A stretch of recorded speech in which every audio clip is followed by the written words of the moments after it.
Bingo Blitz rules.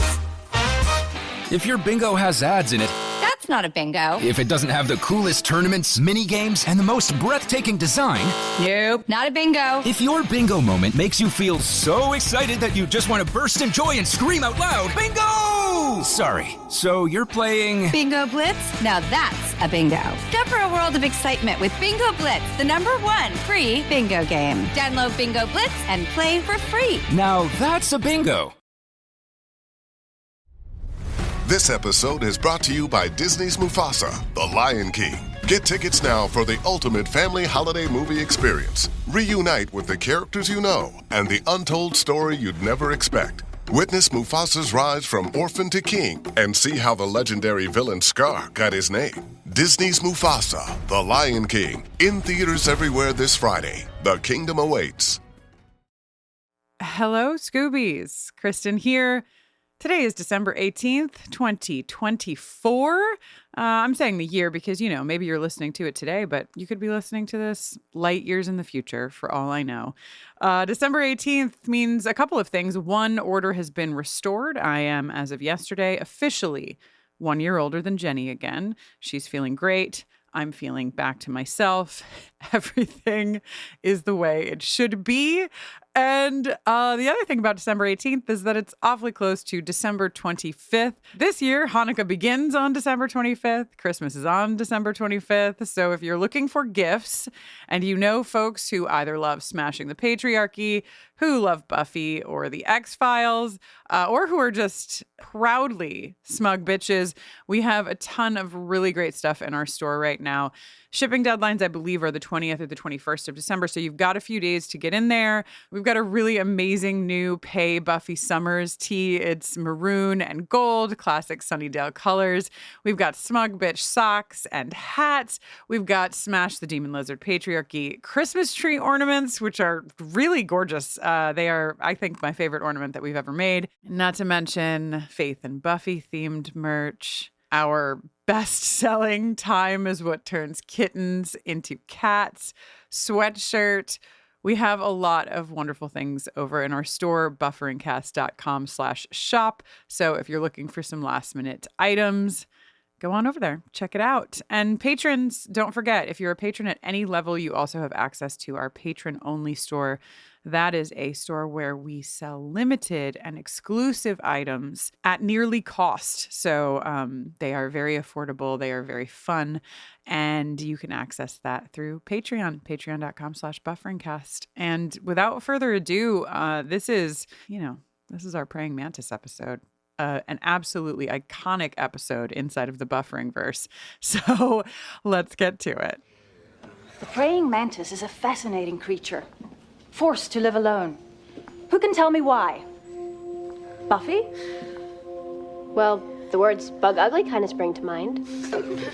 There is nothing ugly about these unique creatures. The reason they live alone is because they're cannibals. Ugh. Oh, well, it's hardly their fault. It's the way nature designed them. Noble, solitary, and prolific. Over 1,800 species worldwide, and in nearly all of them, the female is larger and more aggressive than the male. Nothing wrong with an aggressive female.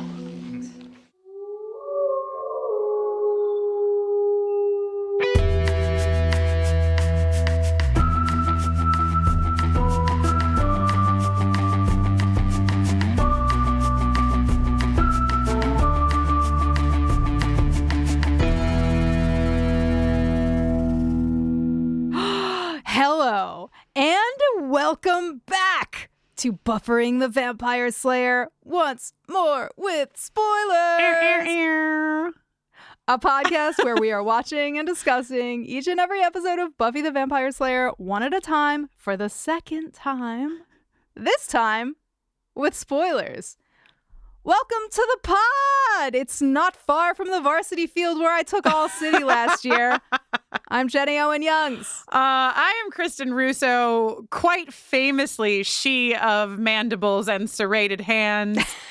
And today we are discussing season 1, episode 4, Teacher's Pet. Teacher's Pet was written by David Greenwald. Oh, welcome to the show, David Greenwald. Affectionately called Greenie by at least Charisma Carpenter. We wouldn't dare, but if you're casual with him, you can call him Greenie. It was directed by Bruce Seth Green. 2/3 werewolf. And it originally aired on March 24th, 1997. Our spoiler-free coverage of this episode originally aired on October 5th, 2016. Wow, getting close to Halloween in the before times, eh? This is the one, according to IMDb, where Buffy's biology teacher is killed by a giant praying mantis that assumes the form of a beautiful substitute teacher. Kristin. Jenny. I must tell you and our listeners at this time, before we go any further, that into every generation, a spoiler warning is born. We alone wield the strength and skill to discuss things from any of the following sources. All 7 seasons of Buffy the Vampire Slayer, the canonical Dark Horse comics, Angel the TV series, and any related canonical comics, and anything that currently exists inside of the Buffyverse and anything that may be announced or released as we go. Thank you, Jenny. I now feel prepared. I want to listen. The emails have gotten, wild since we've returned to the Buffyverse. But I just wanted to touch on one particular note that I got about 16 emails on, which is that I think in the first episode you were like, hell geography. I know. Every person was like, hell maps. So please know your voices have been heard. Okay. That it makes sense. Yeah, you could call it Hell Maps on your podcast. Just kidding. That's a great edit. Thank you for your notes. Yeah. I love just like when we get that many emails and they're like not long. It's just like everyone being like, how about hell maps? How about this? How about this? Because I just feel like, collectively we all share this moment. Okay, a brief peek at what you all have put in the document, the shared document, where those of you who are listening to our original coverage, let us know some of the things we were doing on October 5th, 2016. Jenny, I highlighted a few of my favorite things in this doc. One is you said, are we saying male privilege on this podcast? LOLOLOLOL. I'd like that is the quote, no context given, and I'm just wondering in what way did I say it? In what way? I could probably find that while we tape because we have transcripts, so maybe I'll look that up for you. Also, this is where you reveal, and I know exactly why, of course, your childhood daydream of rescuing damsels in distress. And Jenny, you got mad at me for telling people on the Boiler Room podcast that this was your fantasy. And I knew you had made it public. So I'm shocked to discover that I disclosed this so early. Yeah. Episode 4, you were like, here's one of my childhood fantasies. And something debuted for the first time in this podcast. Jenny, do you know what it is? It's the Cordelia jingle, Kristin. You right to work. Absolutely no rest for the Jenny. Just into the salt mines. Yeah. Hacking away with my pickaxe, desperately trying to gather enough musical gemstones to mush together into various content. Cordelia, and honestly, the Cordelia jingle, I think, just continues to reign supreme. I mean, we've got bangers all the way down, but there's just something about the Cordelia jingle. And you'd think we would play it for you now, but I happen to know that we have a moment when I'm certain that Jenny is going to play it for you later. So hang tight for that. There are some sort of broader things that I want to talk about this episode before we get into it. But before we get into that, I have been waiting for at least 6 weeks. At least.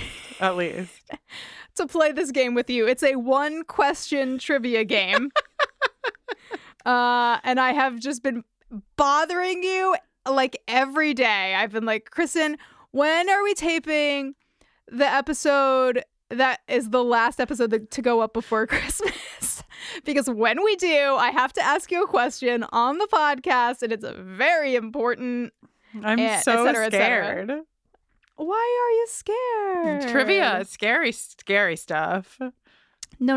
Where the world will continue to find out that I don't know things that I clearly should know, you know? Well, I don't think that this is not something that like you should know. Okay. It's not something that I knew until 6 to 8 weeks ago. And it's not something I think I would know if I didn't have a child. Okay. So, as I've told you before, my son Aldrich is almost exclusively interested in the bad boys of Christmas. Yes. Jack Skellington and The Grinch. I have watched the 1966 animated television special adaptation of How the Grinch Stole Christmas about 700 times. And when you watch something 700 times, you learn a bunch of stuff that you might not otherwise have known. Great. Kristin, do you happen to recall who narrated How the Grinch Stole Christmas? I don't remember his name. He has a deep, sonorous voice, and he is... It's like I want to say James Earl Jones, but I don't think that's the guy. Think older. Yeah. And think Father Christmas. think associated with sort of like golden age of Hollywood monster movies. Oh, Vincent Price. So you're so Fuck! right next door Come to Vincent on, Price. I don't know. Who is it? Well, it's Boris Karloff, but that's not. That was just your warm-up Yeah. No, question. I know that was the warm-up. I didn't think you would be that excited to ask me about Boris Karloff. Okay. So right now, I'm going to open up my Venmo app, Kristin. And if you can answer this question correctly, I will Venmo you $100 right now. Oh my God, that's so much money. I know. And then I'll need, of course, to be reimbursed by the company. Then Buffering the Vampire Slayer will have to reimburse you for the business expense. Yeah. Okay. Boris Karloff provides the narration, but someone else sings a very famous song from How the Grinch Stole Christmas. You're a mean one, Mr. Grinch. If you can tell me the name of the man who sings You're a Mean One, Mr. Grinch in the 1966 version of How the Grinch Stole Christmas, or if you can tell me the very famous animated character that he is most best known for voicing. Either way, $100 coming at you right now. Okay, there's no way that I'm going to know his name. And that is a sin because let me tell you how many times that song has played on my, hey, Google, play Christmas songs. So many, but I can't see inside of Google's brain, so I don't know. What's that big rooster's name? That Foghorn Leghorn? Foghorn Leghorn. That's going to be my cartoon guess. Okay. Are you making sure he didn't also voice Foghorn Leghorn? I sure am. Okay. Foghorn Leghorn was voiced from 1946 until 1989 by Mel Blanc. Okay. Not our singer. Famous Looney Tunes. Dude, I wanted to check because actually Chuck Jones, another Looney Tunes guy from like the very beginning of Looney Tunes, is actually in charge of, was one of the two people who adapted this version of the Grinch. Oh, wow. Okay. So, but no. $100 lost. $100 lost. Kristin and listeners at home, the man who sings You're a Mean One, Mr. Grinch is named Thurl. His first name is Thurl. His name is Thurl Ravenscroft. Wow. Thurl? Thurl? Thurl Ravenscroft. Wow. And what's the famous cartoon that he voiced? Tony the Tiger. Oh, I can absolutely see that. Yes, 100%. I was thinking more cartoons with more narrative arcs, like storylines and such. I didn't think to go into the cereal department. I feel like Thurl Ravenscroft sounds like Ebony Darkness Dementia Raven Way's boyfriend. Kristin, I don't know if you've ever read My Immortal. I have not. Yeah, I'm going to text you a really important link for your education. Thank and you enjoyment. so much. I love holiday lessons, you know. Thurl Ravens what? Claw? Ravenscroft. Ravenscroft. Wow. Thank you so much for this intel. Okay. Whew, I have been looking so forward to just the opportunity to say Thurl Ravenscroft into a microphone. I mean, you know, this child of mine hasn't been born yet, so the name Thurl could be put on the table for consideration. Table? Put it higher than the table, please. Wow. Fucking happy holidays, guys. Okay.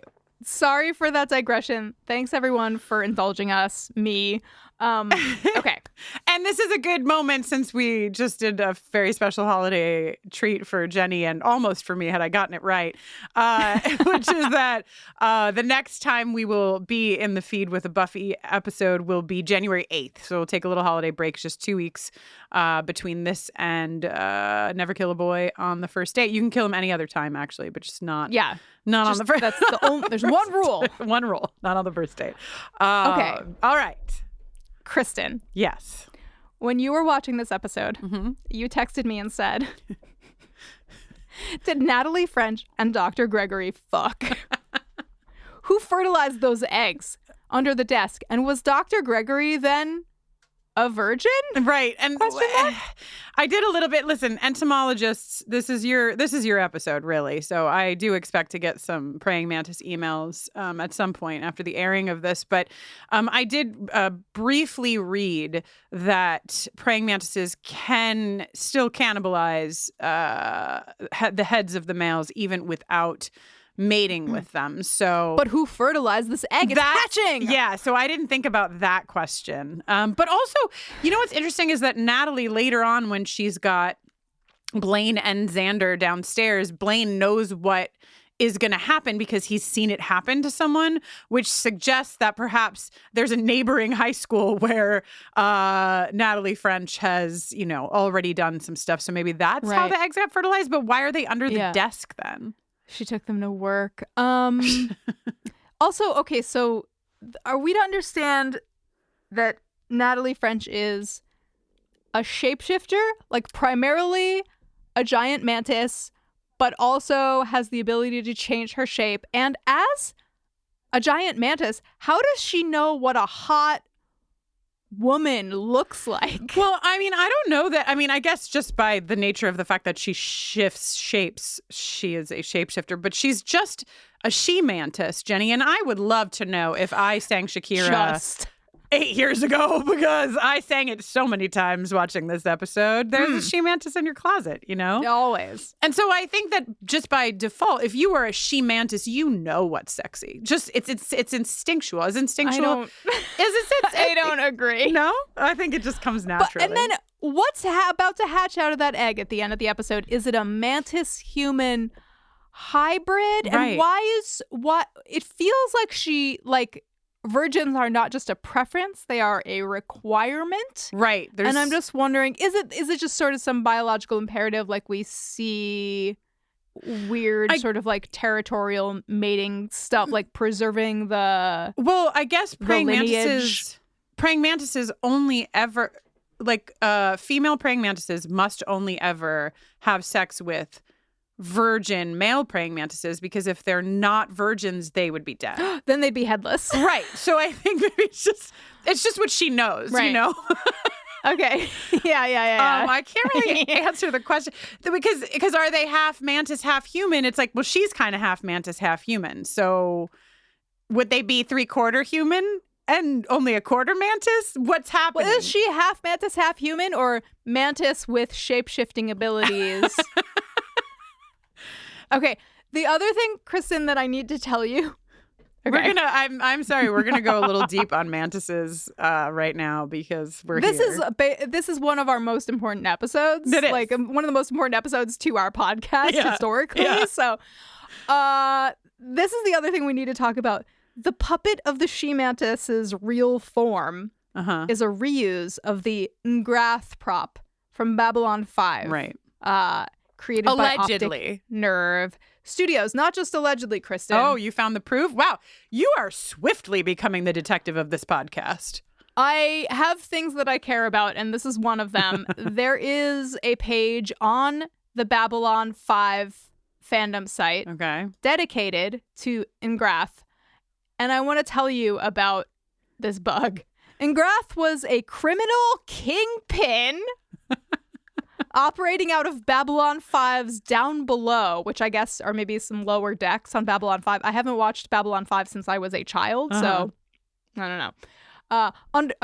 Operating as a criminal kingpin under the very thin pretext of a legitimate businessman-tis. A member of a non-oxygen breathing bipedal... Do you say bipedal or bipedal? I say bipedal. Insectoid race.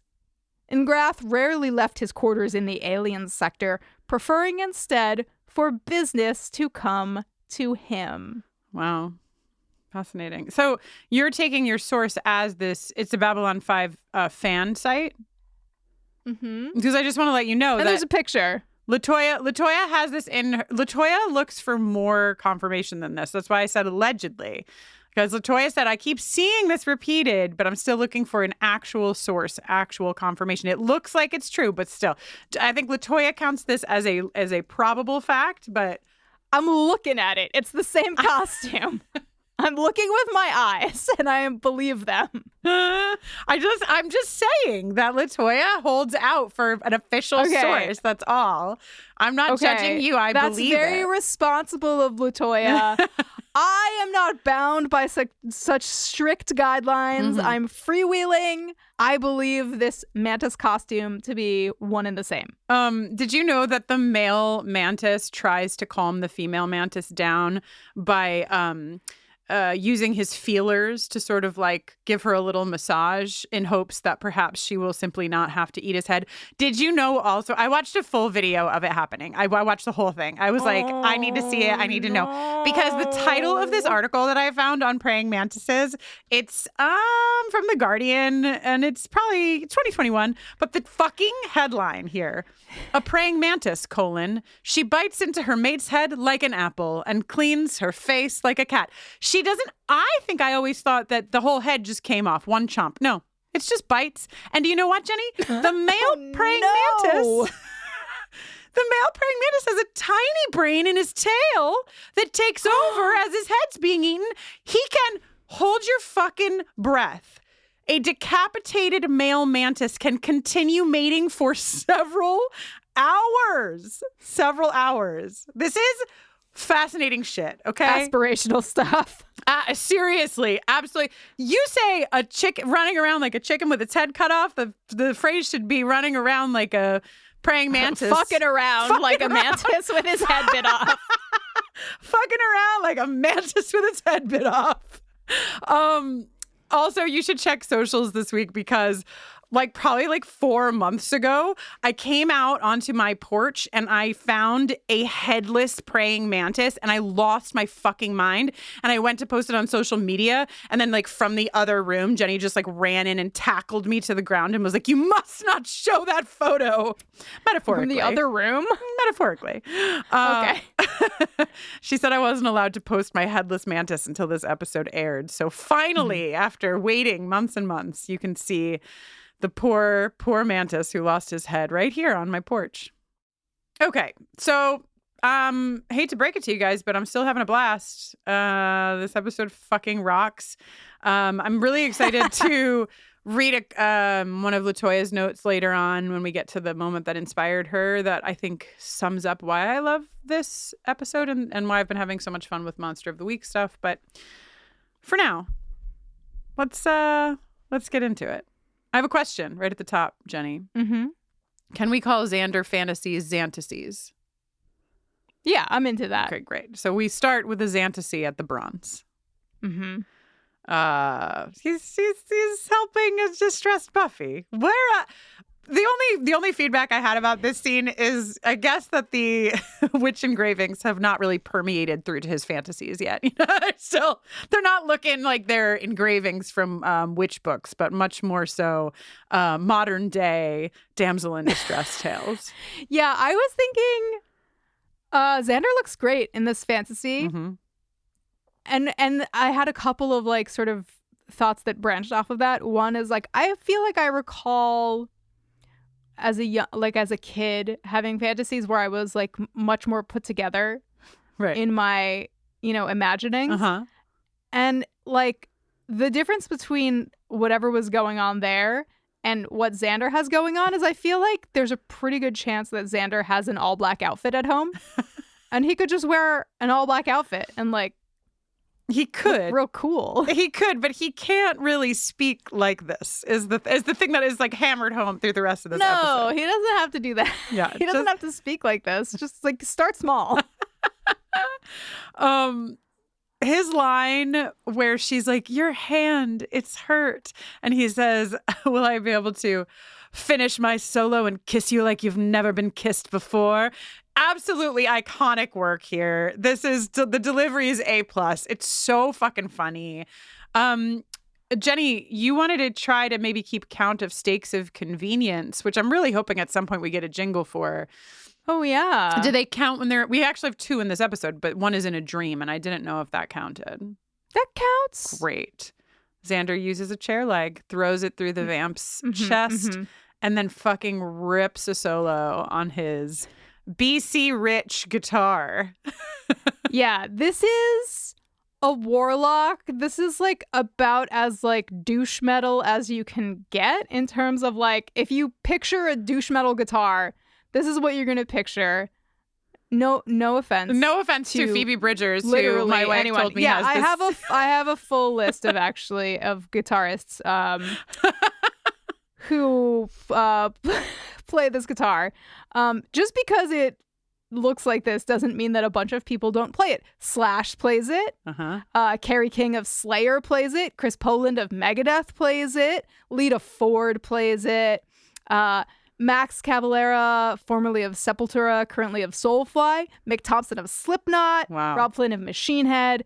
Phoebe Bridgers, one of these things is not like the other. Paul Stanley of Kiss. Shaky Graves, another of these things is not like the others. And Geordie White when playing guitar for Marilyn Manson. Wow. And I thought it was funny because... Oh my gosh, and sorry, Nikki Sixx of Motley Crue. Oh, wow. I thought it was funny because LaToya was like, this trivia about this guitar is like not significant at all. And I laughed because literally one of the things that Avanti said during watching this was, "That's a BC Rich guitar. Phoebe plays that." And I was like, I have a feeling Jenny's also going to have some things to say about this guitar. So it depends on who you ask. I think the piece of trivia was noting that the guitar's name is Warlock. So it's like, ooh. Right. Let me give you like one little thing. One little piece of info. The Warlock was designed by company founder Bernardo Chavez Rico in 1969, who said, "This was the only guitar I ever designed at a drafting table using straight edges and French curves. It was lots of curves going into straight lines. At first, I thought it was the ugliest guitar I'd ever designed." And I would add, and at still now, I agree. So Xander's fantasy, the Xantasy ends with the red satined Buffy saying, "You're drooling" at the end of the stage. I do want to give Nick Brendan credit here. I'm not a guitar shred expert, but I am always watching very closely when people are playing guitar on TV, and whatever he's getting up to and however authentic it actually is, he's doing at bare minimum a great job of faking it. Looks very convincing to me, a shred layman. Nice. And this is, throughout the episode, we're getting the beats that Xander has, really feels head over heels for Buffy. He also feels really emasculated. So, of course, we're going to see these things pop up where, like, he gets to be the man he thinks he should be. And, of course, he is the man that is drooling in biology class. And Dr. Gregory is talking about the simple and ubiquitous ant. Willow looks great. She's wearing like this like 70s inspired kind of like big collar red jacket combo. It's like really cute. She's looking great. She's glowing. Buffy didn't do the homework, or Buffy doesn't remember the homework. If I was Buffy patrolling all night, I wouldn't be doing the homework either. No, I mean, you know, so begins the eternal question of how's a girl supposed to be a slayer and a fill in the blank? Really just feels like she should have a private tutor. You know what I mean? I just don't understand how she's supposed to keep up on her classwork. Willow tries to help her out. Willow does a pretty good job, too. Like, she's being more covert than Willow often can be. But Buffy guesses wrong. Instead of scent, she says B.O. And Dr. Gregory immediately clocks that she hasn't done the homework. But unlike educators we've met so far at Sunnydale High School, Dr. Gregory thinks that Buffy is capable of a lot more. This is so sweet and so moving and so important, right? Just like from a general standpoint, I can hear myself 8 years ago probably saying the same shit. I'm so sorry. But just there have been studies done on teachers who are told certain students are problem students before those students enter the classroom, and then teachers who have not been told that.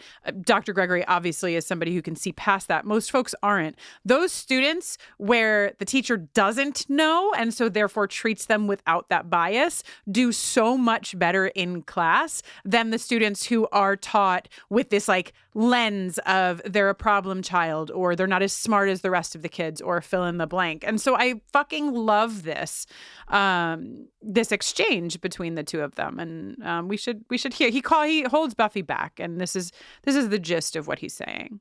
You have a first-rate mind and you can think on your feet. Imagine what you could accomplish if you actually did the homework thing. The homework thing. I understand you probably have a good excuse for not doing it. Amazingly enough, I don't care. I know you can excel in this class, and so I expect no less. Is that clear? Yeah. Sorry.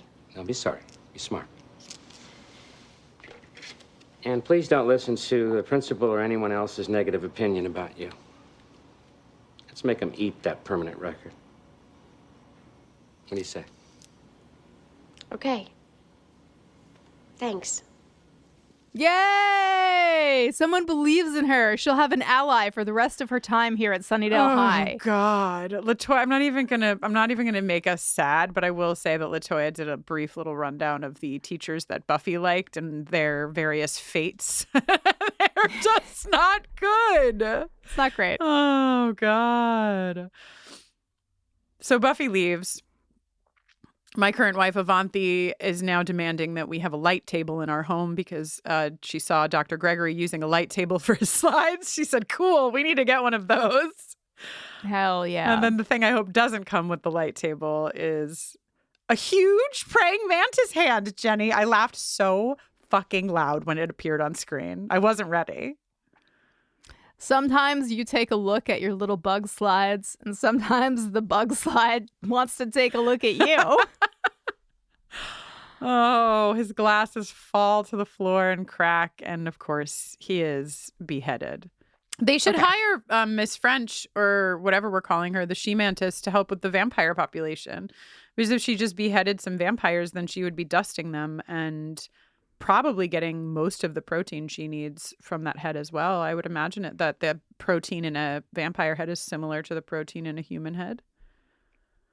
I think protein consumption is secondary to her. I think what she wants most is, I'm so sorry to say this, virgin seed.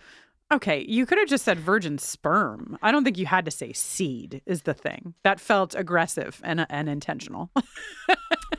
So after the credits, we're really at the Bronze this time, and Superfine is playing. This group was assembled by Rob Grad, originally as a studio project. So I'm thinking, is this the 90s version of sort of sync bands?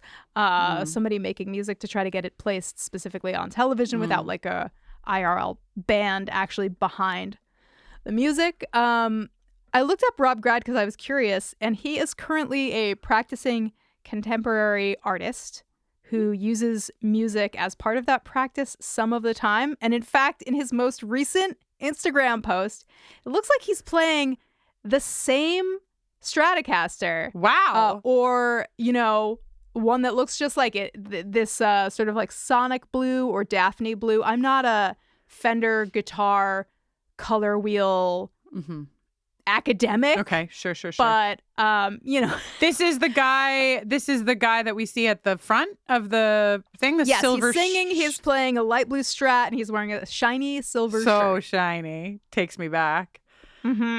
Silver shirt alert is what my notes say. I did no research past that. I didn't have a silver pullover shirt, but I did have a shiny silver with pattern button up short sleeve nightmare thing. I had a ribbed, skin tight silver in hard quotes sweater that I would often wear underneath very baggy overalls. And when I wanted to dress it up, I would wear these shoes that I had that were made of clear plastic, except for the huge chunky heel, which was also silver. And I think the laces were silver. So that is exactly what I wore to see Bush play in Albany. So, and did that sweater come from Wet Seal, Campo Casuals, Deb, perhaps? You know, I actually think, to give me some cred, I actually think that I got the sweater at Salvation Army. I think it was like an epic find at Salvation Army. Wow. I don't think it was a mall purchase. It was right. quality, you know, like it was like 1970s origin kind of stuff. Xander comes in wearing a beautiful 90s stripy shirt. I actually love it. I would like to have Xander's shirt right now. And it's velour. It is? Yes. Oh my God. You can I gotta get better at if fucking you textures squint. over here. I'm like missing all of it. Well, he just nods at the lead singer of Superfine. I don't know why I found this so funny. He's like, hey man. And the singer of Superfine is like, ew. Why the fuck are you looking at me? I know. Hate Xander so much. I'm like, dude, are you there to play? Don't you want fans? Isn't that the point? You gotta settle down, man. So Blaine. Speaking of people who need to settle down. Yeah, Blaine's like, yeah, and I had sex with these 7 girls, almost 8, because their sister was home from college, and da-da-da-da-da. A lot of virgin denial happening in this episode. He's like, a girl's really gotta have something, you know, to go with me. And Xander's like, something like a lobotomy? Xander holds his own, you know, he's really trying. And he's also like way more honest, just generally speaking, than Blaine. You know, like Blaine is of a different cut of dude than Xander. Blaine is wicked gross. Yeah, he's pretty bad. Blaine could never be in the core cast of this show. No. Oh my God, Jenny. Okay, Xander goes over and is like using Willow, like asking, can you guys help me out? Because this guy's such an asshole. Willow is immediately on board to help. And Buffy's distracted because the hottest man in the world is standing at the door. I know! Seen as such, not just by Buffy, but more excitingly, by Xander. He's buff. He's a very attractive man. Do you want to share what LaToya's note is on this moment? Because I loved it. I really, really, really do. LaToya writes about this moment. Honestly, this exchange proves that they're both actually gay, not just Willow. I mean, Willow doesn't see that Angel's buff, and Xander's, you know, attracted to Angel. This is a show about Buffy and her 2 gay, bisexual BFFs. You know, it's often talked about that before Willow starts dating Tara, that the intention was for one of them to not be straight. Yeah. but the decision was not made until later on in the series. Keep them both in that bisexual bin, you know? Why not? And, you know, speaking of bisexual, Jenny, I have a feeling that I might ask for this particular jingle to be played more than once in this episode. Can we please hear the Bye for Boreanaz jingle for this hot, hot vampire leaning outside? Oh my God. He's got a broody stare and hot spiky hair. If you're straight or gay, your tingly feelings don't care. You're just being honest about this sexy demonic in your Bye for Boreanaz. Bye for Boreanaz. Bye for Boreanaz. I mean, this is peak Boreanaz. Like, I don't know that you get hotter Boreanaz than this anywhere. No. He starts at the top. He starts at his absolute hottest. Kristin, I'm not used to it. I'm used to making fun of this man, you know? No offense to Angel, but I wasn't ready to be like, oh shit. Well, we could still make fun of him a little because he shows up wearing a tank top and a jacket, immediately is like, you're cold, and takes his jacket off and puts it on Buffy. Is she cold? I don't think so. Same note. And then She's it's like, not cold. Oops, pay no mind to my giant fork wound. It's just something I picked up somewhere. I'm fine. Don't worry about me. Why? And then he's just like, you know, you should be careful because there's a guy out there who will hurt you if you're not careful. He's a bad vampire with a claw. And I'm not going to do anything about it except get clawed up and then show it to you and then warn you. But I'm not going to... My involvement here is done. I love that he's like, and then I clocked out. Right. Like, what? I have in all caps. Why is Angel like this? LOL. Like, what is he doing? What is his game here? I don't understand. I could be wrong, but I think when we get to episode 7 and it's Angel time and Darla with a gun and all of that stuff, like, I think we're going to see more of his struggle, a little bit more of his struggle. Yeah. He's like still trying to figure out how to find his place in the fight against evil, if he even has one, if he deserves one. Okay. All right. Okay. But also, so cryptic. Okay. So, Sunnydale High School, breaking fucking news. I texted Joanna Robinson the minute that I saw this. It appears that Rupert Giles prefers a Granny Smith apple, just like Joanna Robinson famously does. Incredible Shocking stuff. Shocking stuff. But you know what? Honestly, of all the arguments that could be made of why you like a green apple, the fact that Giles is in your corner, I think kicks it up a notch for me. I agree with that. Absolutely. Right. Perhaps like those among us that are closest to librarian just prefer the tartness of a green apple, because Joanna Robinson, I think, is closer to having the book smarts to be a librarian than either you or me. I'm definitely at the bottom of the list. Jenny, I would put you in the middle, but I think Joanna might be closest to librarian. I agree with that. You're right about everything, Kristin, as I'm always saying. Thank you. Might not be a librarian, but can be right about everything.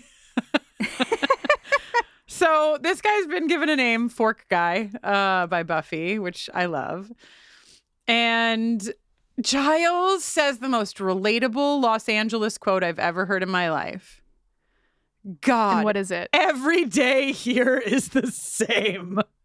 It is. That's why I did not like living in LA. I know. Kristin, I was doing some research on the side, and I just want to flag for you that this might actually not be a Granny Smith apple. It could be a Bramley. Why? Which is also a large green apple that is tart in flavor. Oh. And it's the most popular cooking apple in the United Kingdom. Oh, so it's like the green apple of England. It's a green apple, but it says pip pip. Yes, I think that's what... But do they have Bramley apples here in the States? What am I, a fucking doctor? Maybe he went to like the British grocery. All right, well, I'll be sure to ask Joanna Robinson if she also likes Bramleys. Okay. Dr. Gregory is missing.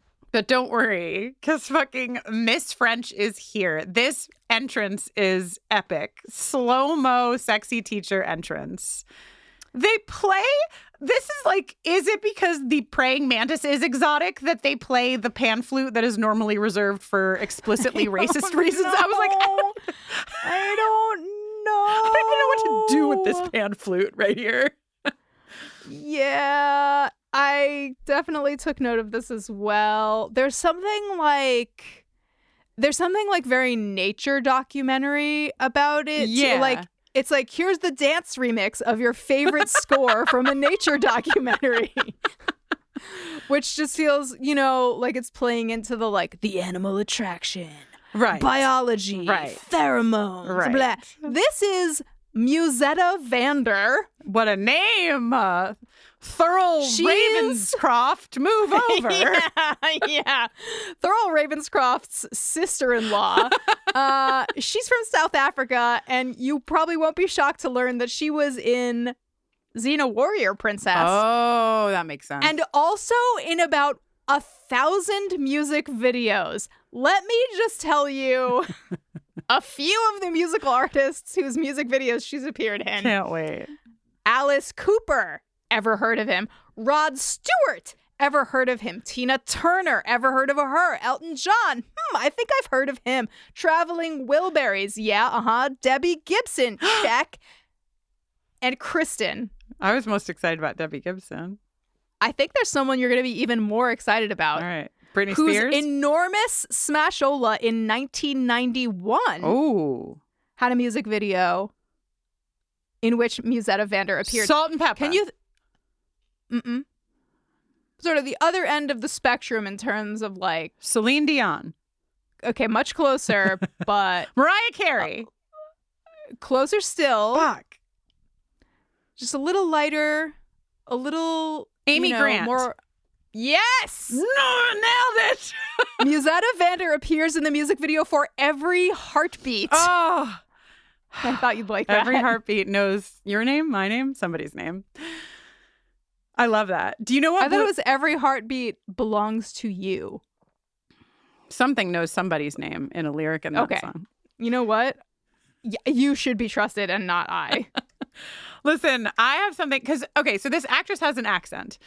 And I have some intel. I have some like... We're both right. The chorus begins, Every Heartbeat Bears Your Name. Nice. And ends, And Every Heartbeat Belongs to You. Wow. Between the two of us, we can solve any We make riddle. up one Amy Grant. I was just... Okay, so Avanti's dad is from South Africa. He came to the United States when he was 17, right?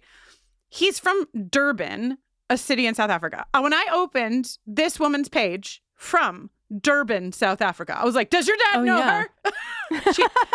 He doesn't. But her accent is definitely like, it's a South African accent that is slipping through. And I don't really understand why they would have just not let her speak with her accent. You know what I mean? Like, I wasn't like, and she's trying to not have an accent. Yeah, this just sounds like she's a South African woman. Yeah, but it's because those moments really stand out. It's like she's definitely like walking an accent line. But anyway, Musetta Vander strolls right up to Xander and is like, excuse me, can you tell me where the science class is that you go to every day? And he's like, yeah, I love that he looks to Buffy and Willow for help. And they're just like, shrug. Yeah, they're like, you're on your fucking own, man. And they're just having a blast, eating popcorn, basically, watching him melt. Yeah. And then Blaine rolls up and is like, allow me. And they leave. And Xander's like, funny how the earth never opens up and swallows you when you want it to. Just wait till the finale of season 6, Xander. We'll see what you're saying then. I don't think he wanted it to then, Well. All right. Detective Buffy is on the fucking case. She goes into science class. She sees Dr. Gregory's glasses on the floor. Why would he have left his glasses here if he had dropped them? Natalie French. Okay, last week we talked about how... Is it the last week? Yeah. Last week we Catherine? talked about how fucking Amy's mom was in Amy's body being like, Amy's mom was so great. Natalie French pulling the same shit. Lesson 1, praying mantises. I know. They fucking rock. They're fascinating. They're the hottest bugs. They're noble. We opened with this clip just to get us in the mantis mood, of course. But she's upset when Buffy says that they're ugly. Yeah. And then she goes on to like detail the mating process, and it is not a mating process that you would think would have Xander making this glazed over, absolutely immobilized with lust kind of face. Yeah, covering eggs in a happens. protective sack is not on my bingo card of things that would turn on a human of any kind, even a teenage boy. And then she's like, we should make some model egg sacks after school. Who wants to help me? Every boy wants to help her. Really? Like, and I just realized this because my notes are like, all the boys volunteer to help her make egg sacks. And then my next note is hot dog surprise. And I'm realizing, wow, what a fucking writing choice right there, David Greenwald. So, great job. Yeah. Xander's checking himself out in the mirror. He feels so hot. He feels desired. Something that Xander really needs to feel worth anything. Buffy and Willow making fun of him, of course. Buffy says a younger man is too dumb to wonder why an older woman can't find someone her own age and too desperate to care about the surgical improvements. I think Buffy is confused about the surgical improvements. Or maybe I am. I mean, this is like the most 90s shit, you know? In the 90s, we were taught to simply shame any woman who would ever alter her appearance in any way. And now be perfect, but don't put any effort. Not with effort. That's be perfect naturally only. Which really ties in, actually, to the fact that the next thing that happens is that Cordelia walks in to get her medically prescribed lunch. Her doctor ships it daily. Couldn't you just pack it? Couldn't you just? Oh, no. And then the only thing worse than having to go into the back house of the cafeteria to Cordelia is finding a headless teacher in the prescription lunch fridge. Just awful. Dr. Gregory, incredible. Calamity. Absolutely incredible. So this is even better. We gave Cordelia credit for her scream at the bronze in The Harvest, but this scream, this will break some windows. This is good shit. Yeah. Buffy is so sad. I don't think I ever noticed this before until this Once More with Spoilers watch, that she has like a tear line on her face. She's crying about the loss of Dr. Gregory. And that is, I want to say there are very few times when we see any kind of like emotional response like this from Buffy inside of loss. Maybe she gets hardened quickly. Maybe like what I was saying earlier, just the impact that this man had in a very short time was so big. Maybe a combination therein, but she's so sad. Meanwhile, Jessie is dead and she's like, eh. Giles pouring water only for Buffy. He's like, get your own watcher, losers. To Xander and Willow. Buffy, detective again, sorts that he was killed at the school. He was wearing the same clothing, so he was probably killed on campus. Xander wants to know where the fuck his head is.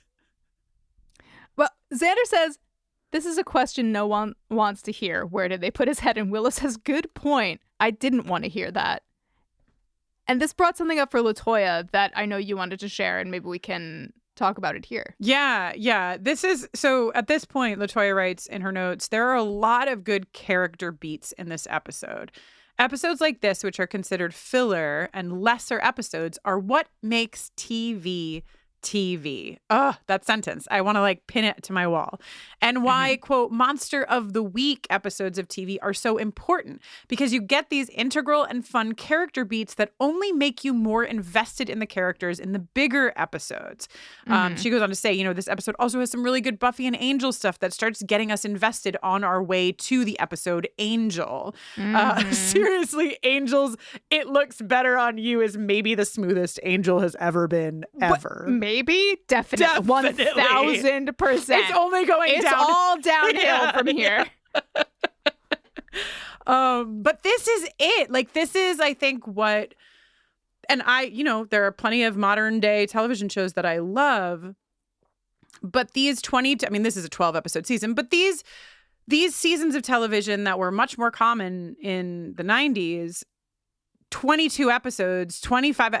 You have the space to build character in a way that is not possible in these little micro 8 to 10 episodes that are really like extended movies now. And so, I think that's also why we're having such a good time. And not to like, listen, our other baby right now is the X-Files, so I don't mean to dig on it, but in watching these shows side by side, especially because this is the first season of Buffy and we've watched the first 2 seasons of the X-Files, I feel like Buffy really proves that you can actually, we've talked a lot about how folks might be tuning into episode 4 and not have seen episodes 1 through 3. And like, that's why the X-Files has to hammer home that Scully is the skeptic.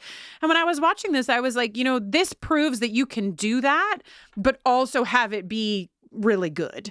The writing in these episodes does that lift, but also it just feels natural and it doesn't feel repetitive to the viewer who has seen the first 3 episodes. So, as always, thrilled to be back in the Buffyverse. It's so nice to be home. The holidays are all about surprises, right? Yeah. Ho, ho, ho. Oh, there's a surprise for you. Are you surprised? Yeah. Also, here's another. Today's sponsor, OneSkin, wants to give you the gift of healthy aging for free. Throughout the month of December, you'll receive a free travel-size product valued up to $42 with every purchase. The best part? You'll get a different gift each week. OneSkin is the first company to target skin aging at the cellular level. Jenny and I use their products and are quite literally obsessed. You were probably already thinking, wow, they look great. And OneSkin is part of that. The difference between OneSkin's products and others on the market is that OneSkin is formulated with their proprietary OS1 peptide. And it's scientifically proven to switch off the aging, dysfunctional cells that cause lines, wrinkles, and thinning skin. Founded and led by an all-women team of skin longevity scientists. That's right, women can be scientists, everyone. OneSkin is redefining the aging process. Get 15% off with code BUFFERING at oneskin.co. That's 15% off at oneskin.co with code BUFFERING. After you purchase, they'll ask where you heard about them. Please support our show and tell them we sent you. Invest in the health and longevity of your skin with OneSkin. Your future self will thank you. For many businesses, the holiday season can be both an exciting and stressful time. With so many balls in the air, one thing you definitely want to know you can rely on is how you're selling your products. And with Shopify, you can rest easy knowing it's the home of the #1 checkout on the planet. Nobody does selling better than Shopify. And when it comes to successful brands like Aloe, Allbirds, or Skims, an often overlooked secret is all the things that go on behind the scenes that make selling and, for shoppers, buying simple. For millions of businesses, if you take a peek behind that curtain, you'll see that Shopify is what makes it all possible. Shop Pay boosts conversions up to 50%. So that's more happy customers and way more sales going. It's true all the time, but especially this time of year, your commerce platform better be ready to sell wherever your customers are scrolling or strolling. On the web, in your store, in their feed, and everywhere in between. Businesses that sell more sell on Shopify. Upgrade your business and get the same checkout we use for Realm merch with Shopify. Sign up for your $1 per month trial period at shopify.com/realm. All lowercase. Go to shopify.com/realm to upgrade your selling today. Shopify.com/realm.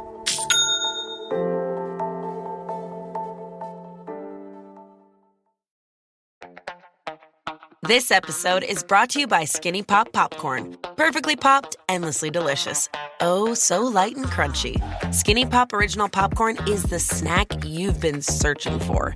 Made with just 3 simple ingredients: popcorn kernels, sunflower oil, and salt. Snacking never felt or tasted so good. Perfectly popped, endlessly delicious.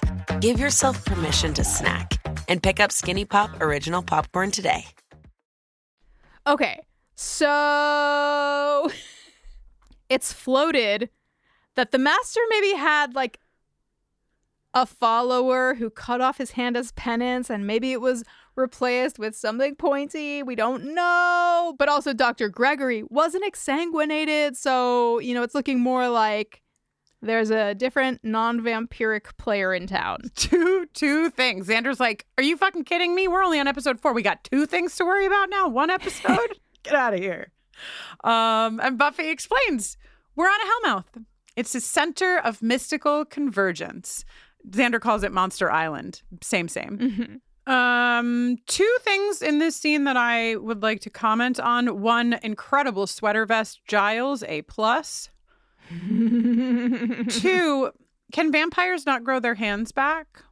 You know, that's a good question. What's the limit? How much can we grow back, you know?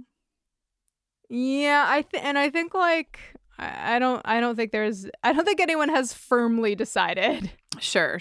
And maybe, you know, it's like a deep wound can heal itself, but you can't like generate new bone. I don't know. Yeah, no, I mean that sounds right. Okay, so Giles is like, Buffy, do not go to Weatherly Park. I love that we get a Weatherly Park. Will we ever hear about it again? No, but in my fucking hell maps, it's going on, you know? Weatherly Park. Is that where the teens go to neck in such important episodes as All the Way? And that werewolf episode, right? There's necking in that episode too. Oh, yeah. Is it the same spot? I don't know. Weatherly Park. Let us know what you think. Anyway, she says she won't do anything rash, and of course she does. It's setting the tone for all future episodes to come. Mm-hmm. Only to be out-rashed by Faith, who will jump into open holes without looking in. Phrasing all around. Very nice, houseless man. You should not be out here at night, little lady. It's dangerous. You know, pillar of public safety, warning people. Yeah. In the park. Very fair. There's another gentleman who's, I think, sleeping in the park, who she initially is like, oh no. Is it Forkman? Is it Forkman's latest victim? But no, he's snoring. So, sign of life. And then she's like, hang on, these branches in the dark don't look quite right. Let me move them away from the hidey hole that they are concealing the lair of Fork Vamp. I don't understand why Fork Vamp needs to conceal himself. He seems to be the dominant force in the park, but yeah.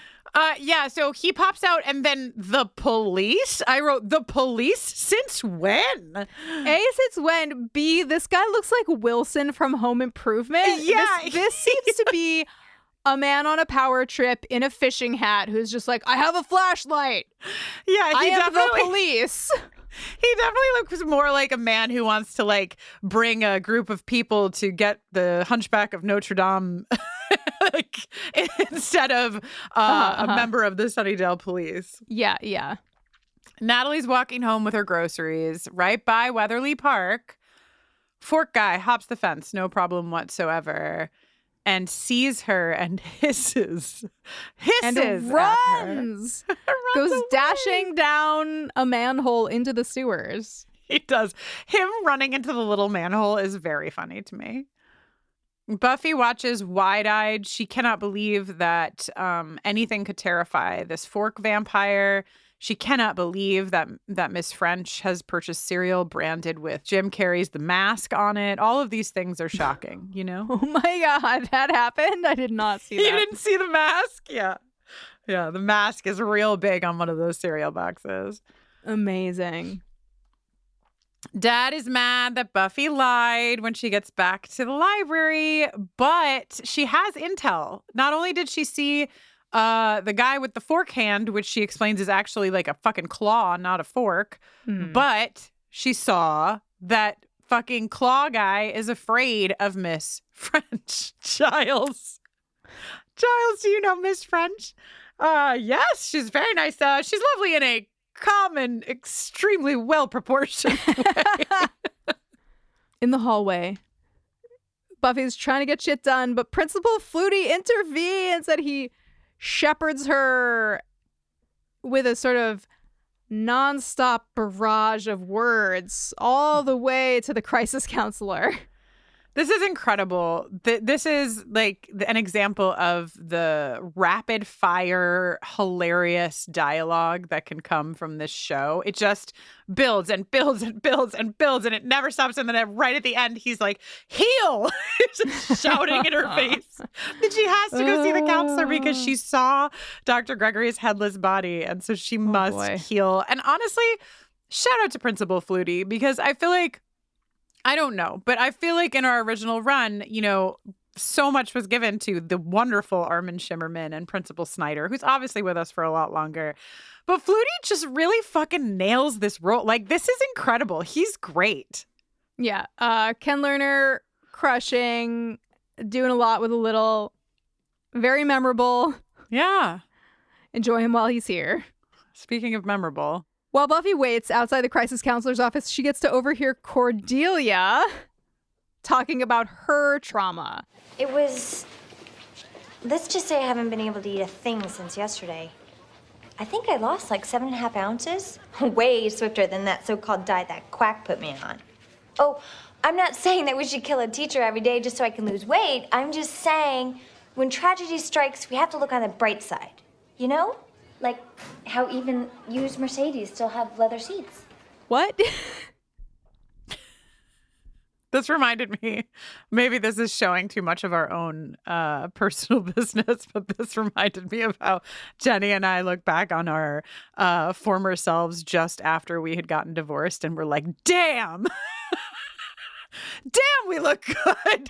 We look stunning. Just fucking... Like when Cordelia was like, when tragedy strikes, we have to look on the bright side. I'm like, you know, Jenny and I have done that ourselves. The bright side was both of us got to see more of our jawline than we probably ever had before or ever will again. Which is something that was appealing to both of us. Should we get divorced from each other again? Yeah. We have new wives. If we ever need it again, we can just simply divorce them. No. Okay, so Vanthi and Jess, but that was a joke. We're not divorcing either of you. Cordeliaing out. This is, of course, where we'll hit you with that sweet, sweet Cordelia jingle. Cordelia, I love you, Cordelia.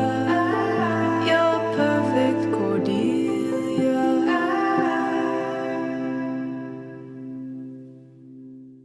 Oh my God, Jenny, the amount of caps that I have for the next scene.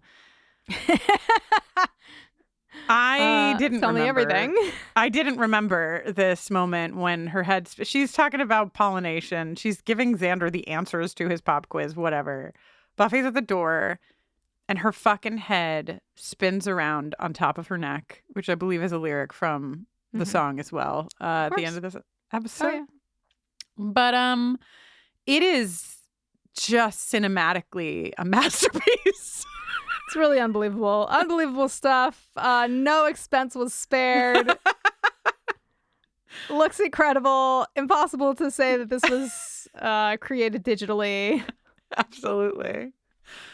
Oh, God. In the library. Uh-oh. Blaine is not in school today. That is not good news since Blaine had his one-on-one first. Uh-oh. And Buffy's like, hey, some insects can spin their heads around. Yeah, she goes up into the stacks. She needs to know where the books on bugs are. Let's fucking go. Xander's middle name is Lavelle. Tell you what trivia I didn't know, putting that in my pocket for a future Buffy trivia. Xander Lavelle Harris. When Xander enters the room, she says, I was just grabbing a snack. Could I fix you something? And based on what we see later, if he had said yes, would she be offering him a piece of bread with just mayonnaise on it? Maybe she had some tomatoes in there too, just in case. She's like, I did something really stupid. I hope you can forgive me. Yeah, she's there. The research that she has done is exclusively porn. She has just watched porn. And that is how she's planning to seduce these teenage boys. She says she forgot her paper. Classic. That feeling where you forgot your paper mache at home. So you need your teenage student to come over later where you're going to be wearing a skin tight black dress and pouring martinis. What? LaToya asked us in the production notes how we felt about some of these like flashbacks, these quick flashbacks to Xander's dream and what have you. My opinion is some of them work really well and some of them just feel confusing. This one works really well. Rips. Yeah, this one is hysterical. The minute she says to come over, he, in his mind, is doing the guitar solo on the Warlock again, and it's really fucking funny. He's also pretty fucking cute when he goes out into the hallway and he's like, yes! He's just like so excited that something is finally happening to him, Xander Lavelle Harris. Yeah. After he leaves, Natalie French makes her cricket sandwich. And I noted while I was watching it, I was like, she's really not folding that bread over all the way. And I was reading a quote from Musetta Vander talking about how she was creeped out by the crickets. She didn't want to feel their little legs and things. But she got through it. And when she's folding the bread over, she's not smushing them. Yeah, she was very, very concerned about harming any of the crickets. Yeah, which everybody is was very we got sweet. these from a bait shop. They were just going to feed fish. And she's like, well, I'm not going to be part of that. The cycle stops with me. Yeah. Very sweet. And really made me think about Gillian Anderson, who just straight up ate a cricket. Yeah. Season 2 of the X-Files as a prank because she didn't even have to. Love that as well. Yeah. Now, I know that she's a giant She-Mantis, so she probably doesn't have the same food boundaries that you and I do, but thinking about having a whole jar of mayo in the science room where they dissect frogs and stuff. Not great. I'm just is this where you're making your snack? Yeah. It should be in the teacher's lounge, but maybe she went to the teacher's lounge to get the mayo. And then she was like, let me slip this mayo into something more comfortable. The room where we dissect frogs. I would simply bring a mayo sandwich to work and then keep my crickets in the science lab, then bring the mayo sandwich in and add...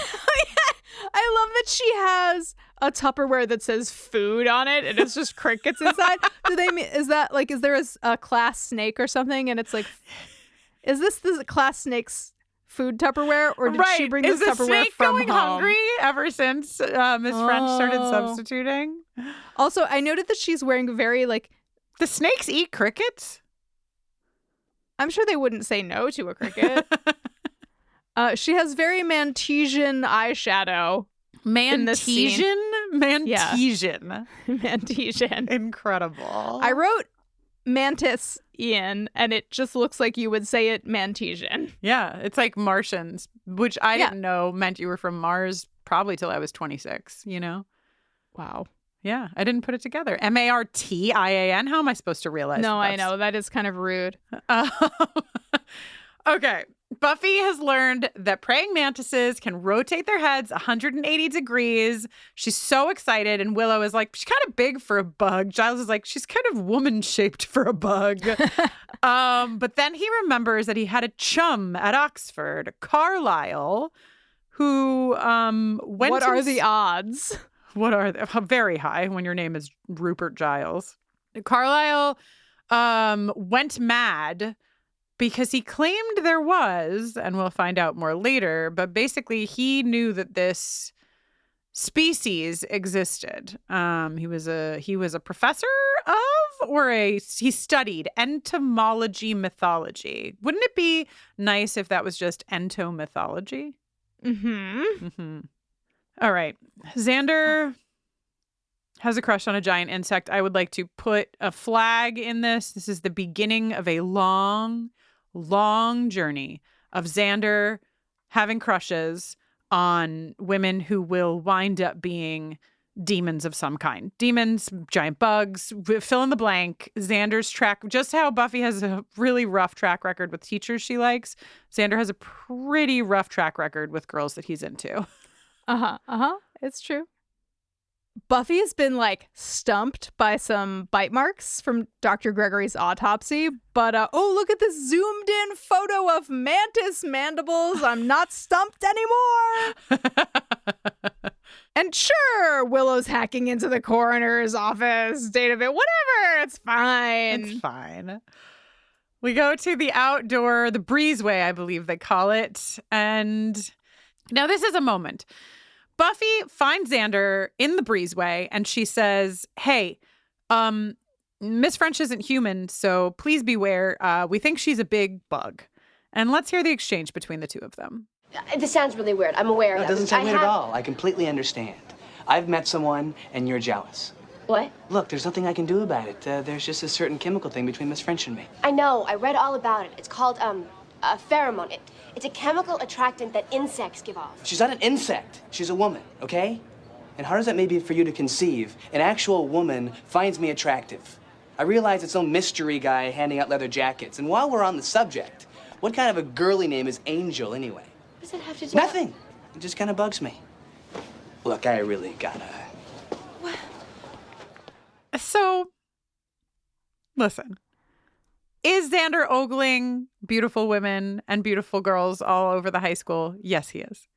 Is Xander doing all kinds of things, including, but not limited to, fantasizing about saving a helpless Buffy and looking at witch engravings as porn? Yes, he is. Fine with all of that.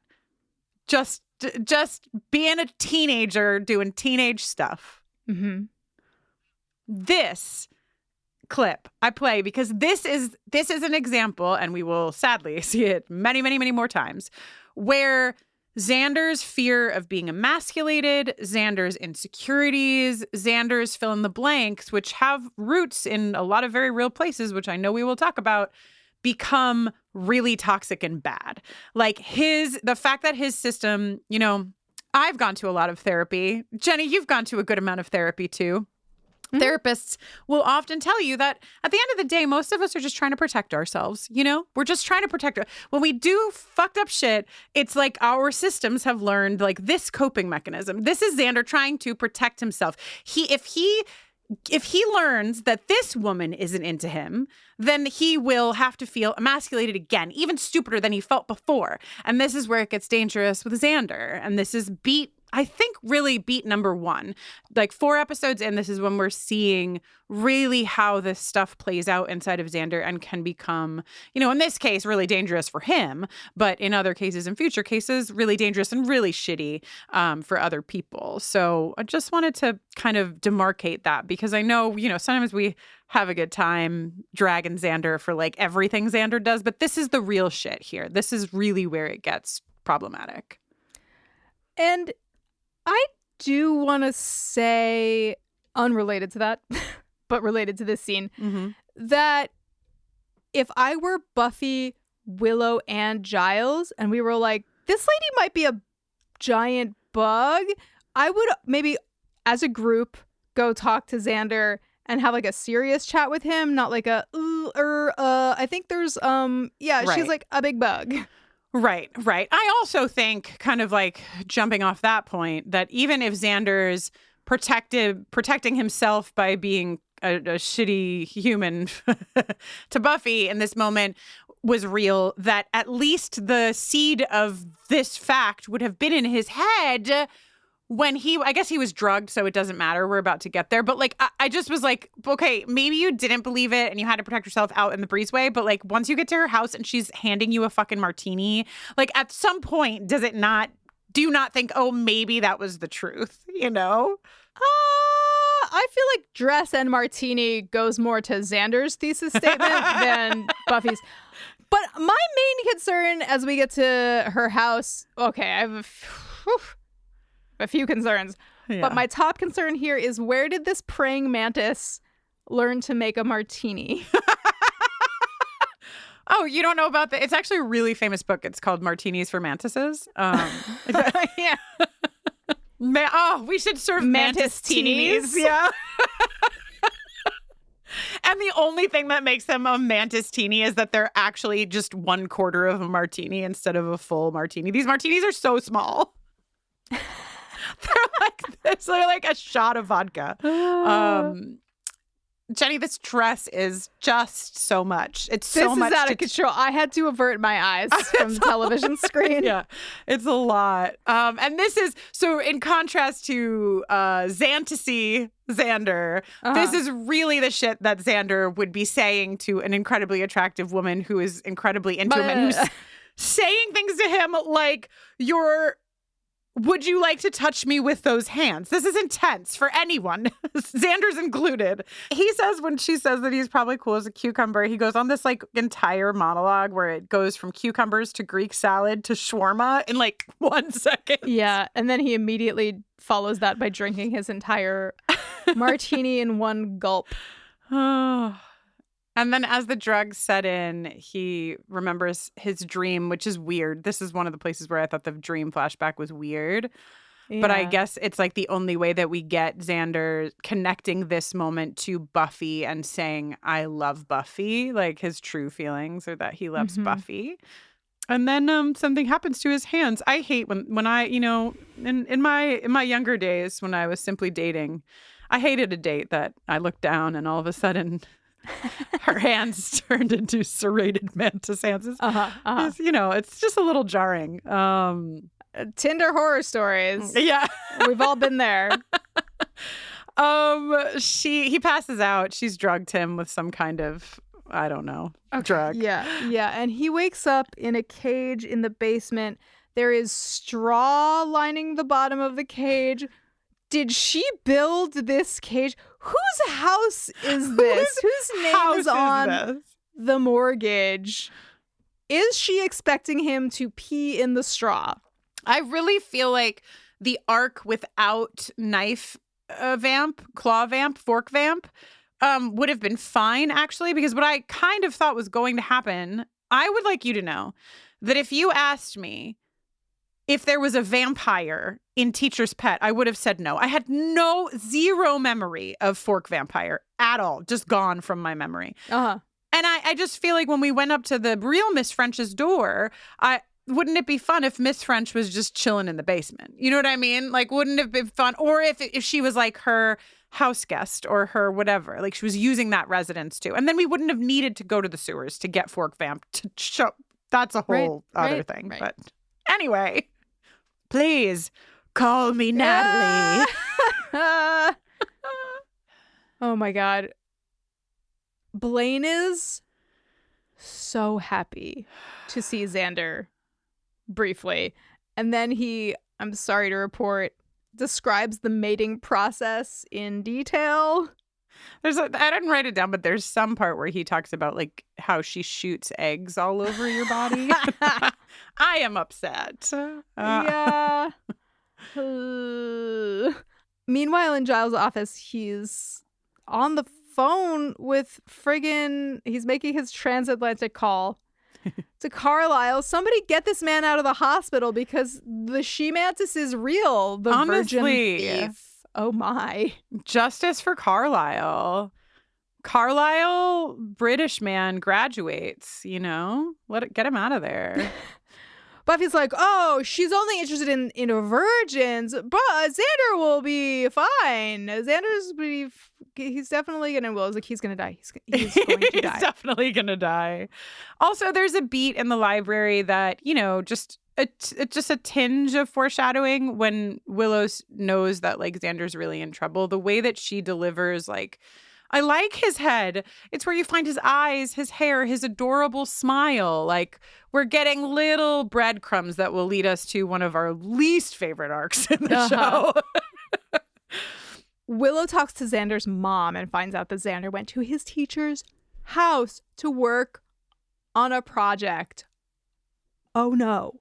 Also, We will learn a lot about the lack of attention toward Xander in his own home as the series continues. Beat number 1, your child comes home and says, I'm going to my teacher's house at night to work on a project. I just don't feel like that is okay, generally speaking. Just maybe a couple more questions could have been asked there, but Xander does not have parents who do that. And I was also thinking about, Xander sort of downs this martini really quick and very much gives us like, Xander does not drink. Like, he's like, bah, when he downs this vodka. And knowing that he comes from an alcoholic home, I just was like, oh, this is an interesting thing here where he's like being given a martini. What is his, like, what are Xander's feelings on drinking? We won't really learn that, but knowing the context, I think just made me think a little bit more about that martini.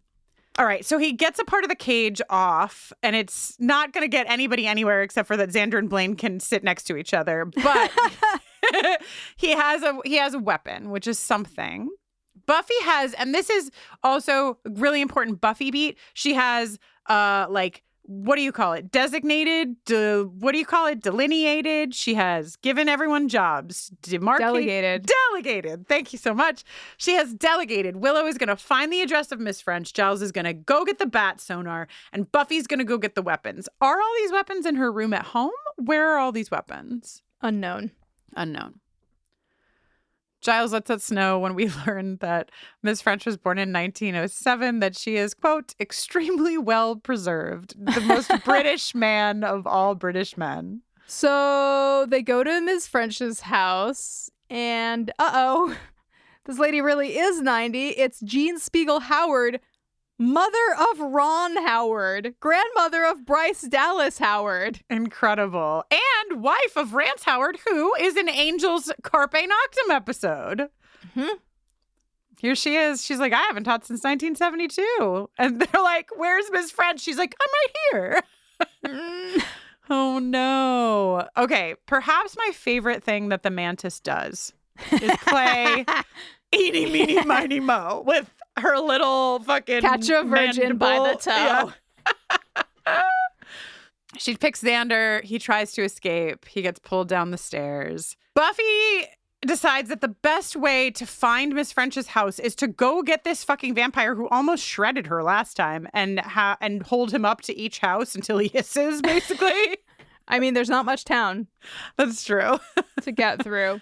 I just feel like Willow could also be knocking on doors while she goes to get Fork Vamp, but that's just me. Then she does a quick little staking with a teeny tiny picket fence picket. The second stake of convenience in the episode. Oh, where does this Mantis learn about kissing? Oh my God. The Mantis saying kiss me is like, that is. With her little This show feelers. doesn't scare me often, but there's a, oh my God, in the comics, in the Buffy comics, remember how Dawn dates that particular demon that has like a very particular kind of thrice-wise demon. Thrice-wise demon. This is on the shelf with thrice-wise demon for me. This Mantis being like, kiss me with its fucking... Don't have a mini tentacle mouth. Just don't. I don't want it. I don't want it. Buffy, first line of defense, bug spray. Love it. And then she hits the tape to play the bat sonar, Jenny. And it's just fucking... Giles talking about the importance of alphabetization. He's like, it's the wrong side of the tape. So there's a fight. Giles gets the tape on the right side and hits play. The bat sonar debilitates the Mantis, and Buffy uses her sharp weapon to slice and dice, in the words of Randy from Scream. We see most of this through shadow, which is, LaToya said it as well in her notes, a very good choice. Much better than seeing this giant Mantis get its little puppet arms and legs cut off. And Xander owns up. I will say, we got to give him credit, because as the She-Mantis is defeated and goes down, the first thing Xander says is, just for the record, I'm an idiot and God bless you. So you like to see that, because I pretty sure that he will have a lot of other moments of being a douchebag and not apologizing for it. So this is good. Still great job. And Willow is like, it's so unfair that she only goes after virgins. Blaine is like, my dad is a lawyer, and if anybody says anything about me being a virgin, there will be a lawsuit on your hands. Do kids care? Do y'all care about being virgins anymore? You know what I mean? Like, is that even a fucking thing? That was such a fucking thing in the 90s and, you know, for centuries beforehand. But I just feel like perhaps kids are cooler these days and, like, you know, have some kind of understanding of how fucked up that is. But I don't know. If you're a kid, let us know. People care about virgins anymore? Yes, children, write to us about virginity. I just want to know, like, is it a thing that people are still, like, bragging about? I mean, I guess I already answered that question by asking it. Yes. But just maybe more of them know that having sex is not the way to gain status. You know what I mean? The way to gain status is macheteing the eggs of the She-Mantis who hurt you. Yeah. Xander fucking hacks through them all. And my next note is, hello, Angel. He's like, heard there's one less vampire around. Vampires sure are gross and evil. Oh, my God. And also, I didn't do anything to help. Yeah. Buffy's like, it would make things easier if I could, like, get in touch with you or if I knew who you were. And he's just, like, playing it cool and sexy. She says, you can have your jacket back. And he says, it looks better on you. And Buffy and all of us, every single one of us, every person from every gender says, oh, boy. Uh-oh. Oh, fuck. This is, wow. These crazy kids. I wonder what will happen, Jenny. I wonder what will happen. Guess we'll see. All right. Last scene, which I'll never forget. And mostly we're going to hear the song soon enough. And then we're going to get to talk about it. But mostly because of your lyric here, your closing lyric, this moment where Buffy she's in class and there's a new teacher and she's sad. And she finds Dr. Gregory's glasses and she tucks them into his little coat. And it's very, very sweet and sad. And then, in the words of Latoya, this X-Files ass ending. We see the eggs and one of them is hatching. Oh no. Spoiler alert. We will never see these baby mantises. They decide to migrate to Los Angeles, I guess. Seems like a better place for them. Okay. Yeah, I think now would probably be a good time to get a bead on what a certain small Summers child was getting up to while all of this mantis business was going on. What was Dawn doing? Was she at the mall? Was she at ballet? Was she drawn on a trapper keeper all day? Was she nursing a crush on a boy from PE? Was she writing it all down in her diary? What was Dawn doing? What was Dawn doing? What was Dawn doing? What was Dawn doing? Wow, Jenny, the main question posed by the group in the What Was Dawn Doing Discord channel is, do we think that Dawn likes bugs? And the general consensus was, yeah, she would be, Magda says, she would be of a young enough age that she might be into spiders, beetles, creepy crawly, stuff like that. Maybe there could be a bit at the end of the show about her trying to convince Joyce to let her get a pet tarantula or bring a praying mantis in from outside, but Buffy is having none of it. Hilarious end beat for the episode where we do see Dawn. Yes. I love that. Another very fun thing, consider, Mad About It says, running concurrent to Xander's daydreams of saving Buffy, Dawn is daydreaming about saving Xander. Oh, yes. Definitely. Additionally, Dawn clocks the new leather jacket and has questions. 100%. Kristin with an I does have some feedback for the Xander fantasy / Dawn fantasy, which is that Dawn probably doesn't know Xander yet. That is probably true. So Xander hasn't been over to the house yet. So they probably, the crush has probably not started yet. Okay. All right. Are you ready for Kristin with an I's little tale for us? Could I ever be ready? Dawn's first introduction in the episode happens when Buffy gets home from the Bronze with a new leather jacket, which Dawn notices seems to be far too large for Buffy, until she puts it on and it mysteriously shrinks to fit her body. Both Summers girls are undisturbed by this leather jacket shrinking magic and are focused on more important things. Buffy, weirdly, on her biology homework, and Dawn on devising a plan to sneak into Buffy's room to, quote, borrow her brown leather jacket. She can't wear them both at the same time. The next day, Dawn gets up for school and makes herself a classic Dawn sandwich, salami with peanut butter, much to Buffy's disgust. Buffy tells Dawn that she makes the grossest sandwiches, which upsets Dawn and prompts her to declare that she is no longer speaking to Buffy. When Dawn gets to school, she too has a substitute teacher in her science class. The substitute introduces himself and tells the class that he also went to school at Sunnydale Elementary and was taught by some old lady who retired in like 1972. Miss France or something?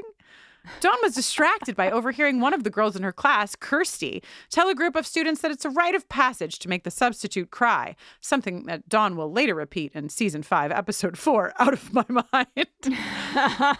When Dawn gets home from school, she learns that Buffy's biology teacher was found dead at school and missing his head. Dawn starts to suspect that something is off about Sunnydale because someone dies or something weird happens every day at Buffy's school, and no one seems to think that this is a big deal. They didn't even cancel gym. However, because she's a child and none of the adults seem worried about it, she puts it out of her 11-year-old mind for now. Wow. I love it. Story time. It's like we have our little story time at the end. I love story time. At some point, we should probably memorialize these, Kristin with an I, someplace where people can read them at their leisure because they're just so delightful. So that's what Dawn was doing. We don't even have to, Jenny, we don't have any work to do here. Everybody's doing it for us. We don't even have to wonder. And I so appreciate them. Yeah. Wow. Well, I guess that's it.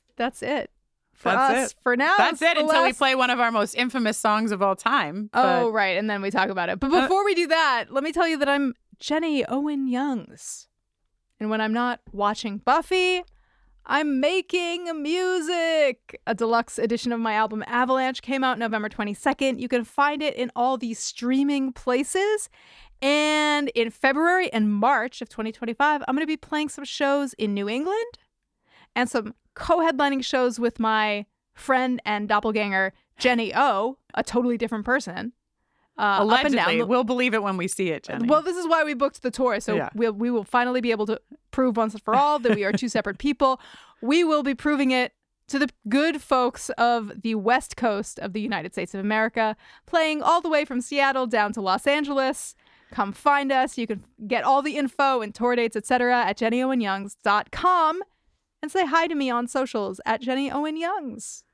When I am not watching Buffy with Jenny or making Mantis Teenies for myself, I'm often working with and for LGBTQ plus communities. You can learn more about all of that work. I just announced my queer horror movie club lineup for 2025. I'm really excited. We're kicking things off with 1982's The Thing in January. And I think it's one of the best collections of 12 horror movies that we've had since the start of this club. Ooh. So Jenny, join us, please. I want to see The Thing. Please come join us. Lost Boys is on the list. This time we're going to do I Saw the TV Glow, which is a new one that's really great. It's a good list. So you can learn about that and more on my website at KristinNoline.com. And you can also follow me on socials at Kristin Noline, KristinNoeline. Buffering the Vampire Slayer in specific and buffering a Rewatch Adventure in general are all on socials together at BufferingCast.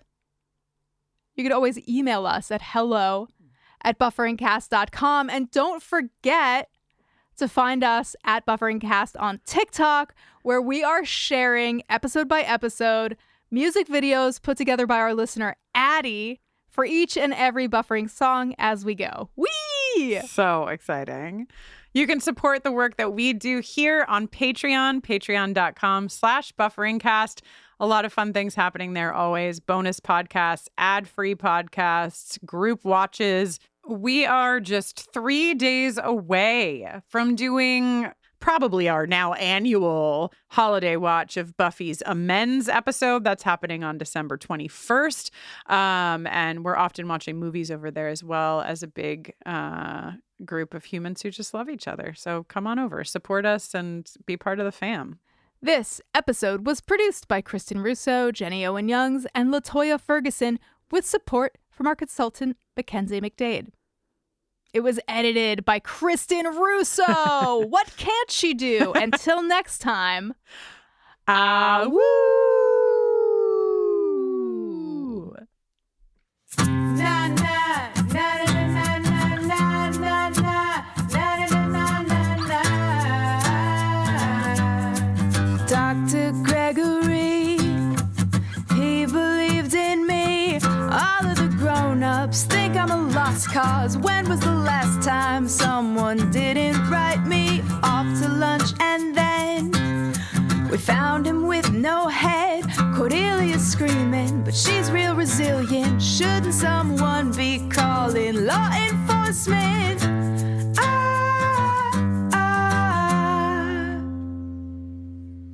I won't ever be teacher's pet. I'm really just not cut out for it. Slayers weren't meant to study entomology. Could somebody please put Blaine on mute? And would you get a fucking load of this substitute? Spinning her head around on top of her neck. Who'd wanna be teacher's pet? Na na na na na na na na na na na na na na. Na na na na na na na na na na na na na. Teen masculinity, so prone to fragility.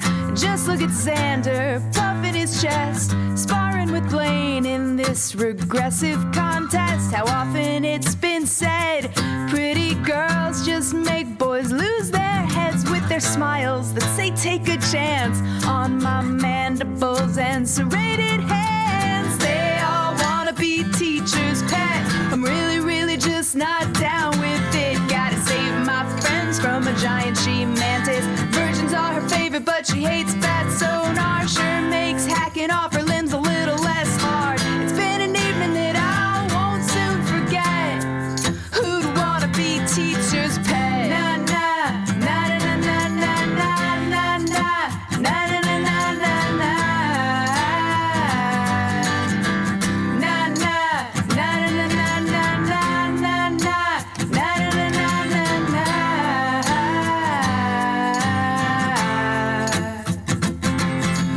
Gotta go home, got some homework. Let me just put these glasses back where they belong. Na na na na na na na na. Wow. Okay, so, first song, Welcome to the Hellmouth / The Harvest.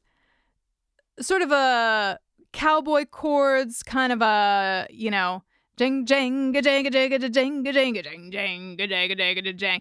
And then for which, I was thinking more of a sort of power chordy, kind of like pop punk-ish general vibe. For this, I wanted to do something with a halftime feel, and something we hadn't done yet was a sort of like non-lyrical refrain.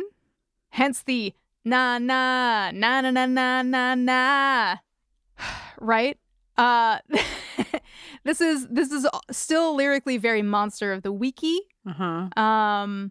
But still managing to get the name of the episode into the song here. Who'd want to be teacher's pet? Oh, Mandibles and serrated hands, Jenny. Maybe not periodic table of the elements, but pretty delicious, I think. I mean, Slayers weren't meant to study entomology. Right, entomology. And honestly, the only reason I ever remember Blaine's name is because it's in the song, immortalized. This song, I was thinking too, I mean, obviously, if you have been with us, you know that this song is played at any live thing that we ever do where there's a song or more than one song, this song is included.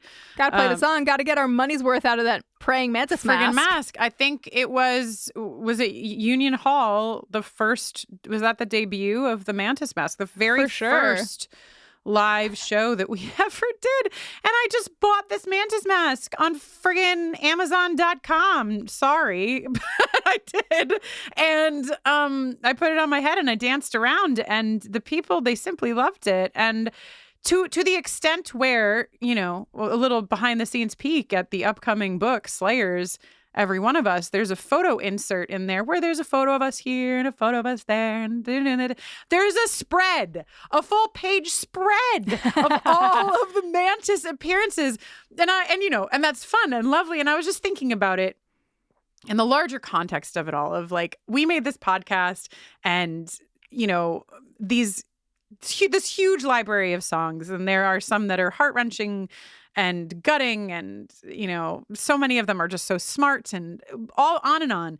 But then there's like this handful of moments that also just became a cornerstone of the community, and this one with this stupid mantis mask is just like the people love it. And it to me, as somebody who has done work here in the podcast space, and then before that with like queer community, it just underlines the fact that like we just want to laugh, like that's really it. Like just laughing together, and the way that it brings a room together and how that forms a community and helps us like relate to one another is just such a powerful thing, because it's so silly. I'm just up there clapping my friggin' fingers together, pretending that they're mantis claws, serrated hands, and like it's just so stupid that it's funny, and we all laugh together, and then we realize we all love each other and we all love this show. And so, this has to be one of my top favorite songs of all time.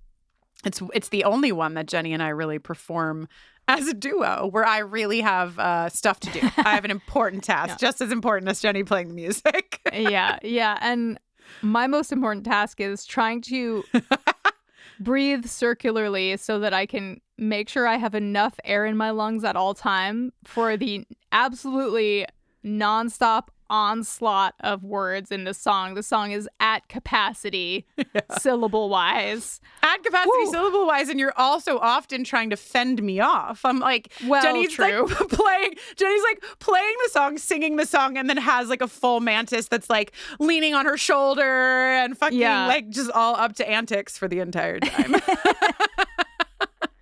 Yeah, it's the ultimate test of performance. Wow. Oh my God. I will tell you this, Jenny. No idea what the song for Never Kill a Boy on the First Date is at all. Like, I've known them up to this point, and that is one I do not remember. So I'm excited to go back and find out when we come back. Well, I think you're going to hit play and you're going to be like, it's all coming back to me now. Yeah. That's always my experience. Always. All right. Well, I guess I'll go put the mantis mask on and dance around a little bit just for old time's sake. Cool. And I'm going to sign off of Zoom. Perfect.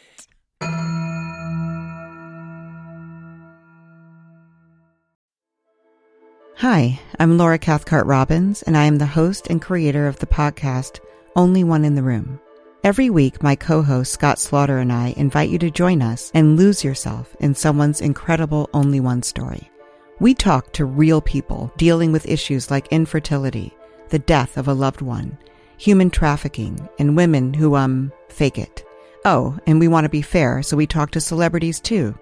Emmy winners like actor John Cryer, supermodels like Amber Valletta, and rock stars like Ryan Dusick.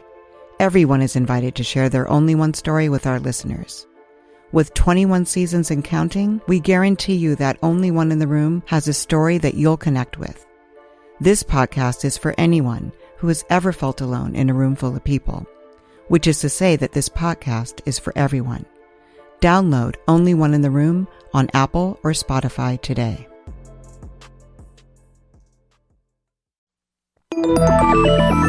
Listening to a podcast should be time well spent, and I promise it will be if you'll give this podcast a try. It's called Something You Should Know. I'm the host, Mike Carruthers, and in every episode, I talk with leading experts on topics I know you will find fascinating. From why people can't keep secrets, what your favorite music says about you, why your pet acts in strange ways, and so much more. Something You Should Know is designed to give you information you can use in your life and give you great intel that you can share with others. I'm told it's a binge-worthy podcast, and with over 1,000 episodes, there's a lot to binge on. Something You Should Know has been ranked in the top of the Apple Podcast charts consistently for a long time. I know you're going to like this. I just need to get you to try it. Something You Should Know. It's available wherever you listen to podcasts.